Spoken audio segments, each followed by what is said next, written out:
observing the situation of Tripura, the present situation, we have decided that we need to select dynamic leaders, heavyweight leaders, comparing with the other political party. Therefore, in West Tripura constituency, which is unreserved seat, we have selected from our party, Sri Subrata Noatia, Youth IPFT General Secretary, will be contesting from West Tripura Parliamentary Constituency.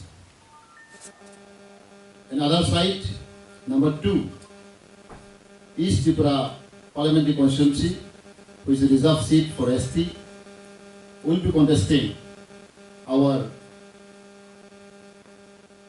President, our Honorable President and Minister, Sri N.C. Devarma, will be contesting from East Tripura Reserve Constituency. Seeing this situation, I think whole people of Tripura, both tribal and non-tribal, definitely will support our candidate. And seeing this, we have appealed to the people of Tripura, because IPFT is a recognized party